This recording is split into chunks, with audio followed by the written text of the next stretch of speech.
تاریخ اسرائیل 4000 قبل از مسیح جب دنیا میں بت پرستی اور مختلف عقائد کا راج تھا تو واحد ازلی خدا نے ایک شخص کو جو اور کی سرزمین جسے مسوپتامیہ بھی کہتے ہیں جو کہ موجودہ عراق ہے، یہ اس وقت کی جدید تہذیب سومیرین تھی، سے لیا اور ابراہیم کو کہا کہ وہ اپنے رشتہ داروں سے نکلے اور اس جگہ جائے جو میں اس کو اور اس کی نسل کو ہمیشہ کے لیے دوں گا۔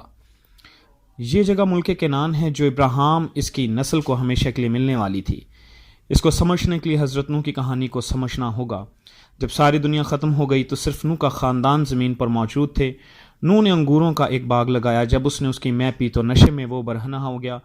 اس کے ایک بیٹے حام نے اپنے باپ کو برہنہ دیکھ لیا، مگر دوسرے دو بیٹوں نے جو کہ سم اور یافت ہیں اپنے باپ کی برہنگی کو ڈھانک لیا۔ جب نوح ہوش میں آیا تو اسے علم ہوا کہ اس کا ننگا پن حام نے دیکھ لیا، تو اس نے حام اور اس کے بیٹے کنعان پر لعنت کی کہ وہ اپنے بھائیوں کا غلام ہوگا۔ ملک کنعان میں جو قومیں آباد تھیں وہ سب حام کی اولاد سے ہیں، جن میں فلسطی اور مصری بھی شامل ہیں۔ اس کے علاوہ ہتھی، فرزی، رفائیم، اموری، جرجاسی اور یبوسی شامل تھے۔ اب یہ سب حام کی اولاد ہے جن پر لعنت ہوئی تھی کہ یہ سم کی اولاد کے غلام ہوں گے، اور ابراہیم سم کی اولاد سے ہے۔ خدا نے کہا کہ میرا عہد اسحاق سے ہوگا جو سارہ کے صلب سے پیدا ہوگا۔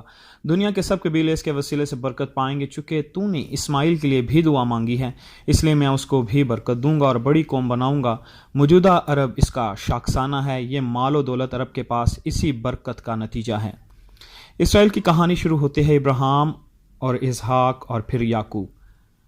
یعقوب کے ساتھ خدا کی لڑائی ہوتی ہے اور اس لڑائی میں یعقوب کو برکت ملتی ہے اور اس کا نام تبدیل ہو جاتا ہے۔ اب اس کو جو نیا نام ملتا ہے وہ اسرائیل ہے، جو پوری زمین میں سربلند ہوگا۔ اسرائیل کا مطلب ہے خدا سے جنگ کرنے والا، اور اس کا دوسرا مطلب یہ ہے کہ خدا کو روبرو دیکھنے والا۔ موسیٰ کے دور میں اسرائیل ملک مصر سے نکلے اور یشوع نبی کے دور میں اپنے باپ ابراہیم کے ملک کنعان میں پھر سے آباد ہوئے۔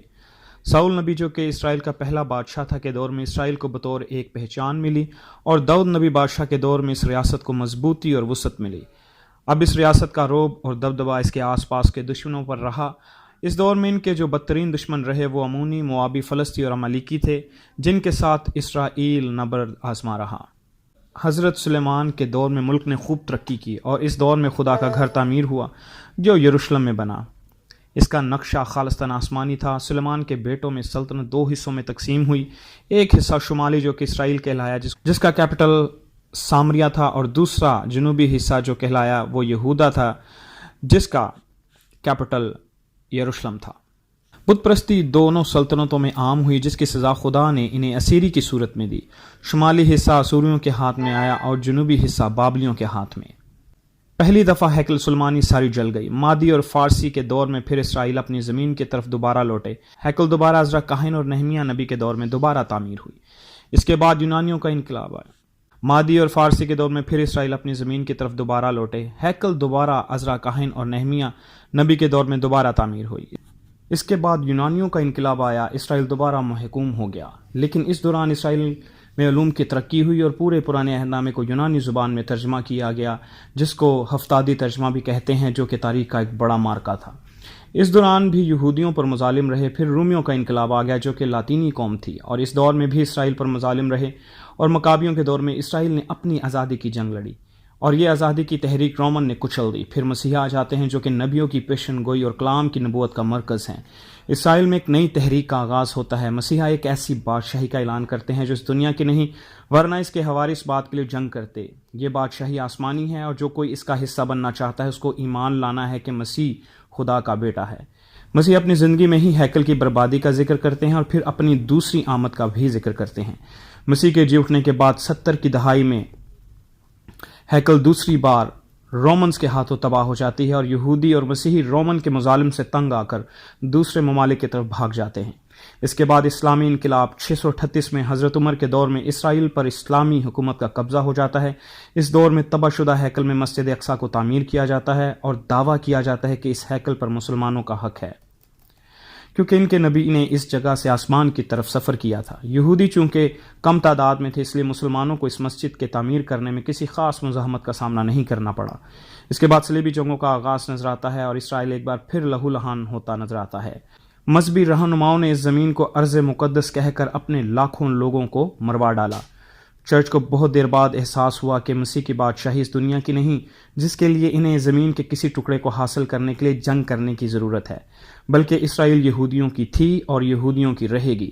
سلطنت عثمانیہ کے دور میں بہت عرصہ اسرائیل پر مسلمانوں کی حکومت رہی اور ان کے دور میں فلسطین اس خطے کا نام رہا، جبکہ یہودیوں کی تعداد آٹے میں نمک کے برابر تھی۔ اس سلطنت عثمانیہ کے خاتمے پر برطانیہ 1917 میں بیلفور ڈکلیریشن کے مطابق اسرائیل کو دوبارہ قائم کرنے کا عزم ظاہر کرتا ہے، اور دوسری جنگ عظیم کے خاتمے پر 1948 میں باقاعدہ طور پر اسرائیل کے قیام کا اعلان کر دیا جاتا ہے، جس کے بعد اسرائیل کی عرب ممالک کے ساتھ ایک جنگ چھڑ گئی جس میں اسرائیل کو کامیابی ملی، اور اس کامیابی کے بعد اسرائیل نے ان تمام علاقوں کو اپنے قبضے میں لے لیا جن پر کبھی ان کی حکومت ہوا کرتی تھی، اور فلسطینیوں کو مغربی کنارے اور غزہ کی پٹی تک محدود کر دیا۔ فلسطینیوں کا احتجاج یہ ہے کہ اقوام متحدہ کے قانون کے مطابق 2 ریاستوں کا قیام ہونا تھا، مگر ہمیں ہماری جگہ سے ہی محروم کر دیا گیا، جبکہ یہودیوں کا یہ دعویٰ ہے کہ یہ جگہ کبھی بھی ان کی ملکیت نہیں تھی، بلکہ اسرائیل کو خدا کی طرف سے جو حکومت ملی ہے وہ دریائے نیل سے لے کر دریائے فرات تک ہے، جس کو گریٹر اسرائیل بھی کہتے ہیں، جو کہ بائبل مقدس کے مطابق درست ہے۔ یہ جگہ ابراہیم کی اور اس کی نسل کی ملکیت ہے، اور مزے کی بات یہ ہے کہ دونوں ہی ابراہیم کی اولاد کے دعوے دار ہیں، ایک اسحاق سے اور دوسرا اسماعیل سے۔ اب یہ جنگ 2 بھائیوں کے درمیان ہے۔ اب اس مسئلے کو کیسے حل کرنا ہے یہ ایک بڑا مسئلہ ہے، کیونکہ دونوں ہی ایک دوسرے سے انکاری ہیں۔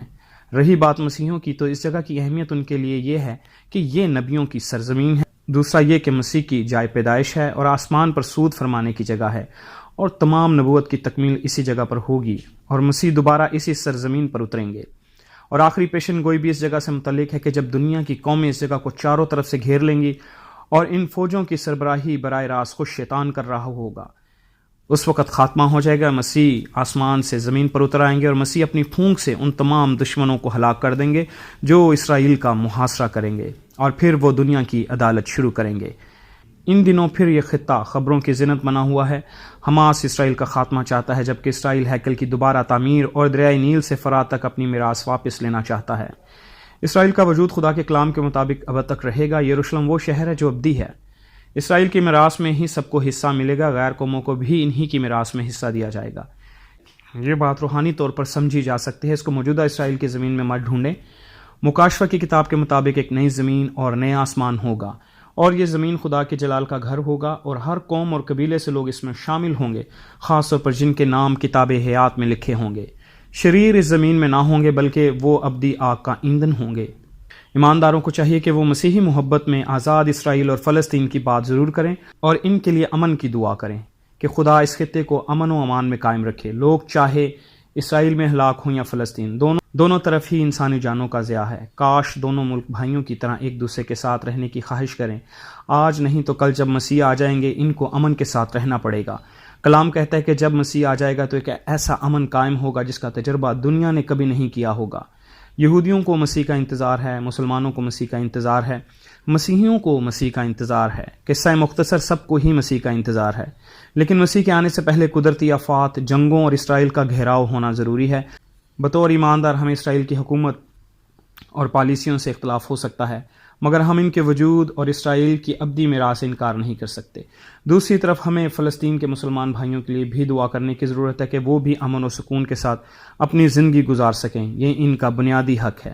بطور مسیحی ہمارا رویہ دونوں ممالک کے لیے ہمدردی، محبت اور بھائی چارے کا ہونا چاہیے، کیونکہ آج نہیں تو کل ہم نے ابدی سکون اور آرام کی طرف ہی جانا ہے۔